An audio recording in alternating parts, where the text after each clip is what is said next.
Hola con todos, mi nombre es Roswell Mantilla, soy estudiante de la Universidad Regional Autónoma de los Andes, Uniandes Sede Ibarra. Pertenezco a la Facultad de Odontología y el día de hoy les voy a hablar acerca del ATM, es decir, la articulación temporomandibular.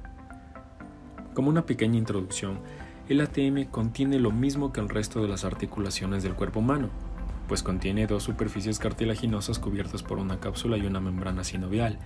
El movimiento de la ATM ya no es igual al resto de las articulaciones, esta posee movimientos muy amplios en todos sus ejes. La articulación temporomandibular tiene un detalle muy especial, es la única móvil entre todos los huesos del cráneo. La mandíbula se encuentra exactamente en la base del cráneo, precisamente en la fosa mandibular del hueso temporal. Podemos hablar que en su función la articulación temporomandibular es de tipo bicondilia, debido a los cóndilos de la mandíbula. Como observamos en la imagen, la mandíbula tiene un cóndilo en cada lado. A continuación, vamos a explicar a través de un video los movimientos que presenta la articulación temporomandibular. Vamos a hablar acerca de los movimientos principales de la articulación temporomandibular. Tenemos la elevación, la retracción, la depresión y la protrusión. En la elevación y depresión podemos decir que la elevación es un movimiento hacia arriba, es decir, cuando la boca se cierra, mientras que la depresión es cuando el mentón cae, o sea que la boca se abre. Estos movimientos son el resultado de la combinación de la traslación del cóndilo de la mandíbula hacia adelante y de la rotación del cóndilo de la mandíbula sobre el disco articular. En este movimiento intervienen tanto el hueso temporal como el disco articular. Los músculos que intervienen en el ascenso y descenso de la mandíbula son el pterigoideo interno, el músculo temporal y el músculo macetero. Mientras que en los movimientos de protrusión y retracción, podemos decir que estos movimientos son definidos como el deslizamiento hacia atrás y hacia adelante de la mandíbula.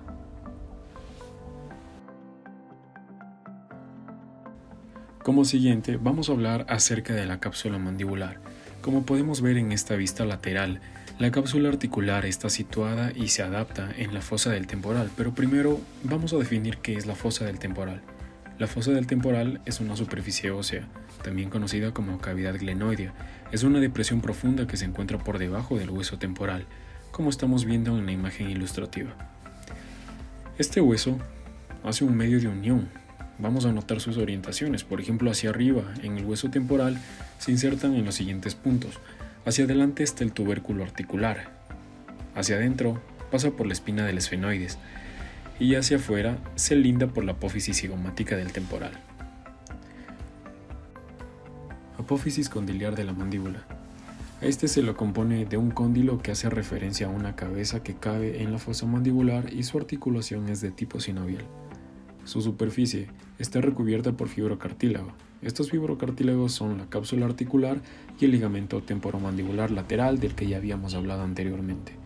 También se compone de un cuello delgado, de la que vemos en esta parte del hueso en la imagen ilustrativa. Este se une al resto de la rama mandibular.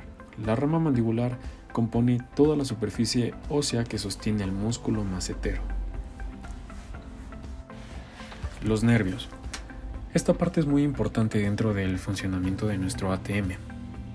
Como concepto general, los nervios conectan al sistema nervioso central con el resto de los órganos de nuestro cuerpo.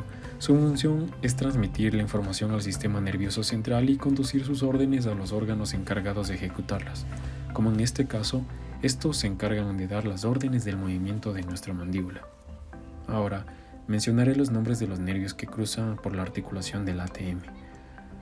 El ATM o articulación temporomandibular tiene un cruce de nervios alrededor de su articulación. Si vamos de izquierda a derecha, podemos notar el nervio auriculotemporal, seguido del nervio facial y la rama temporal y la rama cigomática. Por último, vamos a hablar de los ligamentos principales. En esta última parte vamos a hablar acerca de los ligamentos. Los ligamentos están también conocidos como extrínsecos o de refuerzo en el caso del ATM. Conceptualizando, los ligamentos son el tejido conectivo fibroso que une los huesos entre sí y generalmente su función es la de unir estructuras y mantenerlas estables.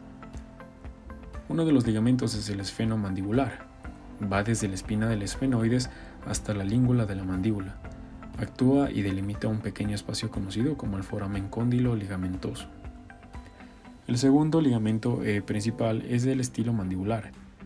Este parte de la apófisis estiloides y termina en el borde posterior de la mandíbula. Y como una conclusión final, la articulación temporomandibular o ATM es la articulación formada entre el cóndilo de la mandíbula y el cóndilo temporal que hace posible abrir y cerrar la boca. Está ubicada delante de la oreja y a cada lado de la cabeza. Se utiliza para hablar, masticar, deglutir, bostezar, en diversas expresiones faciales, por supuesto. La ATM trabaja siempre simétricamente y está apoyado por 4 pares de músculos que crean sus movimientos. Cuando estos funcionan correctamente se puede abrir y cerrar la boca sin dolor ni molestia, se puede hablar sin problemas. Cuando hay alguna clase de dolor es porque alguna de sus partes, bien sea muscular, nerviosa o ósea, ha perdido o disminuido alguna de sus funciones como consecuencia de diversidades de entidades clínicas como accidentes o patologías nerviosas. Muchas gracias.